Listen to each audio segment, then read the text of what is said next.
Welcome to Museum Roadshow, everybody. This is Amy Degerstrom. I'm the director here at the Becker County Museum, and this week we're continuing our discussion about bootlegging and prohibition. So last week we talked a lot about the idea of prohibition and why it happened here in Minnesota, in the country, in Becker County. And today I thought we'd go a little bit more into the bootlegging side of it, the fun side, right? So bootlegging, of course, is the production of illegal alcohol and spirits, and often called moonshining. It involves the basics, so it involves a still, it involves some corn mash, right, some rye mash, it involves a little time, a little bit of heat, and you'll end up with some probably pretty horrible tasting whiskey or moonshine. But it is something that was pretty prevalent here in Becker County because, of course, we're a really rural county. We've got lots of woods, lots of trees, lots of windy lake roads, right? Easy to hide things in Becker County. People, of course, were producing it and then also buying it, so it produced lots of jobs as well. So in a time in the late 20s, early 30s, especially when we're going through kind of a hard economic time in Becker County and in the state of Minnesota, certainly this provided a way for people to make some income for their family as well.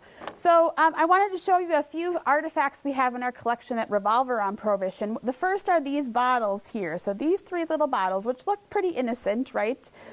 But we have with them the notes that were taken by the police officers who confiscated them, and they say things like, this bottle was taken from the man in the tan jacket, right? So these are things that were actually confiscated during Prohibition era, so between 1920 and 33, those 13 kind of long, dry years. And amazingly, we have some of those little bits and pieces with us. We'll move down the bar a little bit this way. We've got a few stamps in the collection as well. These are actually post-Prohibition. So once Prohibition stopped, the government really wanted to still try to regulate alcohol in some way. So at that point, we start to get municipal liquor stores and things like that that have government tasks and government regulation. And everybody who produced alcohol had to put stamps on their bottles showing that it was in an approved brewery, so that they were still trying to stop those sideline bootleggers, right?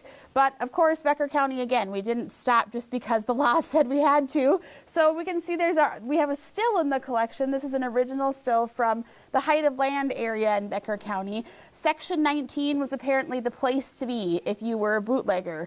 This section, this area of our county, again, very wooded, very heavily wooded, lots of windy roads.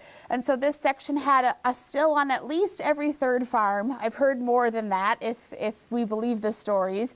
And they also had a pretty good system of transporting their alcohol. So they had kids that they would hire, so high school kids especially, who would be their runners, and they would produce the alcohol in the stills.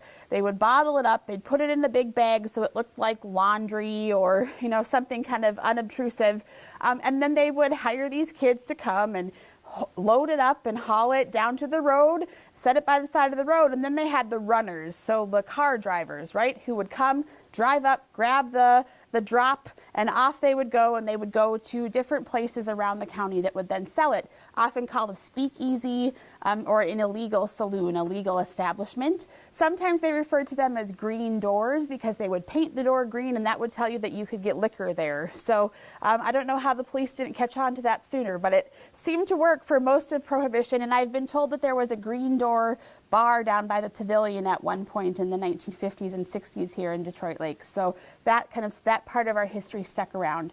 So the still is a pretty basic mechanism. Of course, you've got the big barrel, you've got the kind of wind down coil to get out the alcohol. You'd basically gather together some wheat or some grain or some rye or some corn, whatever you could come across, right? You'd push that all to mash it all together. You'd put it along with a few other components, and then you'd let it sit, basically. A lot of the farmers who were doing this as a sideline business would actually let it sit or ruminate, right, or distill in their manure piles, because manure is hot, right? So the manure would cause heat, would cause it to cook, right? And then once it was hot and cooked, then they could add the spigot and drain out the alcohol and you'd be all set. Now the trick to that was, of course, you've got all your animals around the manure pile, right? And if they tip over your still and get into the corn mash, they're going to be a little funny acting.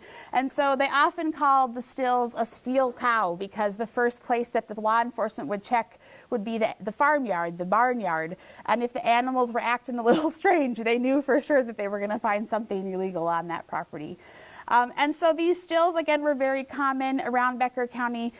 There were, you know, according to different stories, anywhere from between 50 and 100 bootleggers around the county, again, centered primarily in and around Height of Land, but reaching out to Burlington Township. And then, of course, there were all the people that came in to kind of take advantage of the fact that you have all these people who are drinking all this terrible alcohol and it's making them very sick, right? And so we have people like H.W. Arndt, who was a doctor in Frazee, who came in 1919 after World War I. The sawmill closed at that time. He took over the mill hospital and turned it into a place to cure the evils of the gut rot moonshine. And he advertised a $10 special. You could come in for an hour and he would boil it out of you. So basically he put you in a big steam room, a big sauna, and he would have you sit there for an hour.